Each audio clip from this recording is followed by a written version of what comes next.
Imagine gazing up at the night sky. For millennia, humanity has looked to the stars with wonder, charting constellations, dreaming of distant worlds. But what if everything we thought we knew was just a fraction of the truth? What if, beyond our familiar celestial sphere, there was another sky, hidden from view, a realm of cosmic giants on the brink of death? This isn't just science fiction, it's the story of humanity's greatest test and most profound discovery. It all began with Dr. Evelyn Carter and her team at NASA. They were peering into the abyss with a revolutionary new orbital telescope, designed to see farther and clearer than ever before. They weren't looking for anything specific, just pushing the boundaries of observation. But what they found would rewrite the laws of cosmology.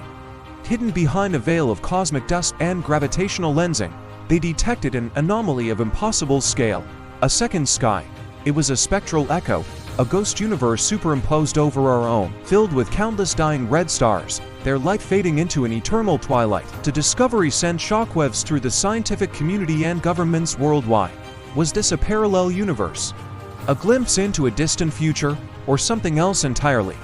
The implications were staggering. These weren't just distant points of light. They were suns, each potentially with its own system of planets, its own story. And they were all dying. The urgency was palpable.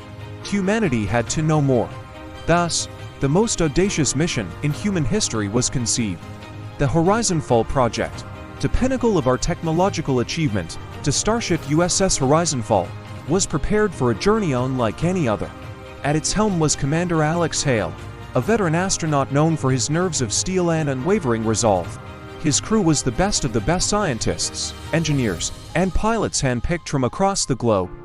Their mission: to cross the unimaginable gulf between realities using a highly experimental quantum fold drive. This technology was our only hope of traversing the dimensional barrier and reaching the second sky. The launch was a global event. Billions watched as the Horizonfall ascended, a silver needle against the blue canvas of Earth, carrying the hopes and fears of our entire species. The quantum fold sequence was terrifyingly beautiful. Space-time warped around the vessel, colors bled into impossible spectrums, and for a heart-stopping moment, the ship ceased to exist in our reality. Then, silence. For days, Earth held its breath, waiting for a signal. When the signal finally came, it brought with it images that would be forever seared into our collective consciousness. Commander Hawley's voice, steady but filled with awe, crackled across the void. The Horizonfall had arrived. They were floating in a sea of crimson and embers. Giant, bloated red suns hung in the void like cosmic lanterns on their last gasp, casting a mournful, beautiful glow on the ship's hull. The scale was incomprehensible. It was a graveyard of stars, a universe breathing its last. As they ventured deeper into this silent, somber cosmos, their sensors picked up something impossible, a structure. It was a machine of celestial proportions, larger than any nebula, woven from threads of solidified light and exotic matter. It dwarfed the dying suns it hovered near, a silent, ancient sentinel.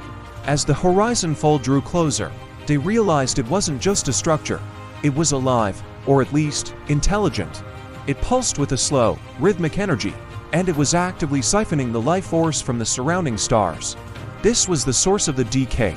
This was the reason the second sky was dying. The crew christened it the Last Architect, a psychic telepathic communication, not of words, but of pure concepts, flooded their minds. It wasn't an attack, it was a story, a lament. The Architect was the final creation of a long-extinct civilization from that universe.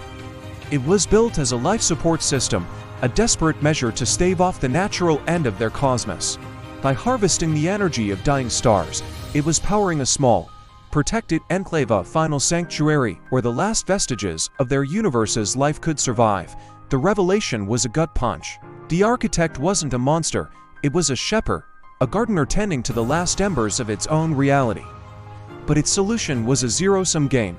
To keep its small pocket of existence alive, it was accelerating the death of everything else. It saw the arrival of the Horizonfall and communicated a grim truce. Our universe, with its young, vibrant stars, was a new, untapped resource. It proposed a pact it would spare its own remaining stars in exchange for ours. It was a request born of desperation, but for humanity, it was a death sentence. Commander Hawley's reply was firm, transmitted back with every ounce of human defiance: "We will not be your fuel. We refuse extinction. The message was clear. Humanity would not sacrifice its future to delay another's past. The Horizon Fall, having gathered all the data it could, executed another perilous quantum fold jump, returning to a hero's welcome and a terrifying new reality. We were no longer alone, and we were on a cosmic clock. The news of the last architect and its grim proposal sparked not despair, but a firestorm of innovation. If the problem was a lack of stars, humanity would not steal them, nor would we surrender our own. We would build them, the greatest minds on Earth united under a single, audacious goal: Project Prometheus. The plan was to construct artificial suns, miniature stars powered by controlled fusion and quantum mechanics, stable enough to burn for eons. It was a task that pushed the very limits of our science and industry. For a generation, our entire planet transformed into a single, massive workshop. We mined asteroids for raw materials, built colossal orbital foundries, and poured all our resources into this one grand endeavor. Children grew up learning about fusion physics the way we once learned about history. The goal was not just to save ourselves, but to offer a different path, a solution born not of sacrifice, but of creation. We would not just defend our sky. We would bring new light to theirs. Finally, the day came. A new fleet, larger and more advanced than any before it, assembled in Earth's orbit. At its heart was not a weapon, but a new star, a compact, brilliant sphere of contained plasma, humming with unimaginable power. The Prometheus star, Commander Hale, now an admiral, led the fleet back to the second sky. They emerged once more into that haunting, crimson expanse. The last architect was waiting, its silent presence dominating the void. But this time, humanity came not as explorers, but as equals. The fleet deployed the Prometheus star. With a surge of controlled energy, it ignited. A brilliant, golden white light, the light of a young, healthy star, flared to life in the dying universe. It was a beacon of impossible hope, a sun where there should have been only darkness. The light of the new star washed over the last architect. The ancient machine paused its harvest. For the first time, a new feeling emanated from it, not desperation, but something akin to wonder. It understood. Humanity had not brought war, but a gift. A gift of light, of life, of a future. We had given them a new sun, and we had the means to build more. We had offered them a partnership. In that moment, humanity's role in the cosmos was forever changed. We were no longer just inhabitants of a single, lonely planet.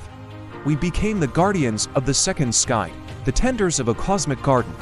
Our fleets began a new mission, deploying more artificial suns, pushing back the twilight and reigniting a dying universe.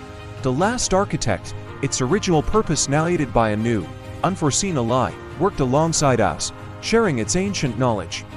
Our two universes, one separate and on a collision course, became intertwined. We showed them that the end is not always the end, and that even in the face of cosmic extinction, life, through ingenuity and compassion, can find a way to create its own dawn.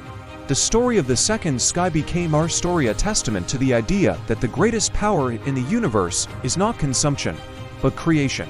And now, when we look up at our own familiar stars, we do so with the knowledge that we are not just looking out, but also looking after another sky, a sky we helped save. Thanks for watching.